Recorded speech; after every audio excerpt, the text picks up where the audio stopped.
25 मई 2024 को हरियाणा के रोहतक में लोकसभा के चुनाव चल रहे थे। लोग मतदान कर रहे थे और उसी का एक गांव लगता है जिसका नाम जसिया। दरअसल वहां पर कुछ ग्रामीण लोगों ने एक पुलिस वाले को पकड़ा और उसको पीटना शुरू कर दिया।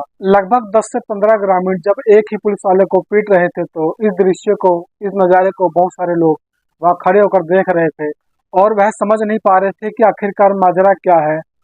उस पुलिस वाले को पीटते पीटते वहां के नजदीक एक चौकी होती है, गिलोल चौकी, वहां पर लेकर जाते हैं और एसएचओ के सामने खड़ा कर देते हैं और कहते हैं कि यह जो आपका सिपाही है, पुलिसकर्मी है, वह पोलिंग बूथ पर एक लड़की से नंबर मांग रहा था कि मुझे अपना नंबर दे दो। दरअसल वह लड़की बहुत खूबसूरत थी, उस पर फिदा हो गया था और उस पुलिस वाले ने उस लड़की से जब नंबर मांगा तो ग्रामीण लोग भड़क उठे। खासकर वो जो लड़की होती है जोर जोर से चीखने लगती है, चिल्लाने लगती है कि साहब देखो मेरा यह नंबर मांग रहा है। बस इतना ही था कि हंगामा खड़ा हो जाता है। कई बड़े अधिकारी आते हैं और तब जाकर मामला शांत होता है। हालांकि ना तो लड़की के पास कोई नंबर पाया जाता है और ना ही कोई सबूत पाया जाता है कि जिससे कि यह पता लगाया जा सके कि पुलिस वाले ने नंबर मांगा था या नहीं मांगा था। लेकिन लड़की ने आरोप लगाया तो पुलिस इस मामले की जांच पड़ताल में जुट जाती है।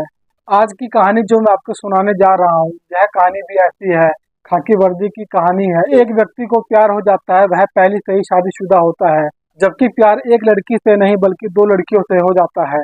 और जब ये कहानी सामने आती है तो लोगों को यकीन नहीं हो रहा था कि जिसने वर्दी पहनी थी खाकी की, लोगों की मदद करने के लिए, रक्षक बनने के लिए, कि वह इंसान आखिरकार ऐसे कैसे कर सकता है।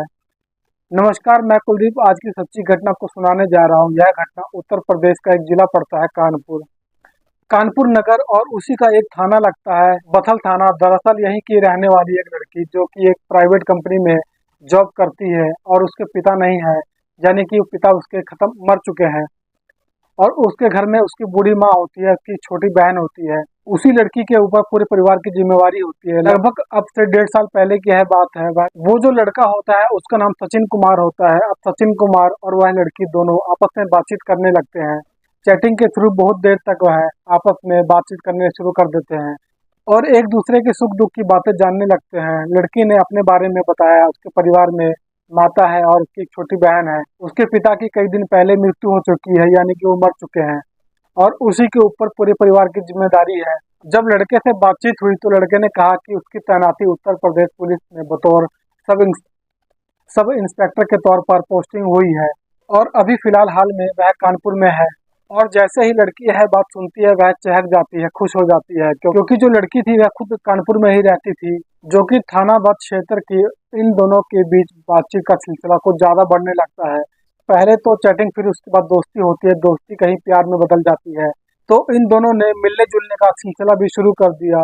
जब कभी मौका मिलता था तो यह दोनों आपस में मुलाकात भी कर लिया करते थे और मुलाकात करते करते नजदीकी और कुछ ज्यादा बढ़ जाती है। और यह जो लड़का है उत्तर प्रदेश पुलिस में सब इंस्पेक्टर होता है, जो कि हरबंस मोहन थाना क्षेत्र का एक इलाका होता है। लोक मनमोहन तिलिया वहां पर अपने कमरे पर रहता था। उसने एक दिन लड़की को अपने कमरे पर इनवाइट किया और जब लड़की उसके कमरे पर जाती है तो पहली बार उससे मुलाकात करती है और मुलाकात करने के बाद एक दूसरे के बहुत करीब आ जाते हैं। जब करीब आ जाते हैं, पहली बार एक दूसरे से जब फिजिकल होते हैं तो इसी बीच में जो लड़की होती है इसका विरोध करती है, कहती है कि मैं यह सब नहीं कर सकती और मुझ पर बहुत सारी जिम्मेदारियां हैं। जो लड़की होती है बार बार उसका विरोध करती है। कुल मिलाकर लेकिन उस दरोगा ने उस लड़की को अपने मोहब्बत, अपने प्यार में कुछ इस तरह से प्रेम जाल में फंसाया और कहा कि तुम परेशान क्यों होती हो, हम दोनों बालिग हैं और वैसे भी कोई दिक्कत वाली बात नहीं है, आगे चलकर हम दोनों शादी कर लेंगे। जैसे ही वह लड़का ऐसी बात करता है, जो लड़की होती है वह एग्री हो जाती है, तैयार हो जाती है और उसके बाद इनका पहली बार नहीं बल्कि लगातार 10 महीने तक एक दूसरे से मिलना जुलना चलता रहता है। और जब कभी इन दोनों का मौका मिलता था, ये दोनों आपस में मिला करते थे। तभी से वह इस लड़की के साथ वह शारीरिक संबंध बनाया करता था और लड़की भी शायद इसी बात का विरोध नहीं कर पा रही थी। लेकिन एक दिन उसी लड़की ने एक और लड़की को उस दरोगा के साथ जब देख लिया तो और दोनों को साथ देखने के बाद वह जो लड़की होती है वह भड़क जाती है और कहती है कि यह दूसरी लड़की कौन है। तो वह कहता है कि यह मेरी प्रेमिका है। और जब वह पहले से ही एक और प्रेमिका उसकी होती है तो इसी बात को वो लेकर लड़की थोड़ा विवाद करना शुरू कर देती है, उसका विरोध करती है। तब उस दरोगा ने उस लड़की को अपने कमरे से धक्के मारकर बाहर भगा दिया और उस लड़की को कहा कि भविष्य में आज के बाद तुम मुझे यहाँ कहीं दिखाई दी तो मैं तुम्हें जान से मरवा दूंगा। और कहता है कि तुम्हें पता नहीं तुम किससे बात कर रही हो।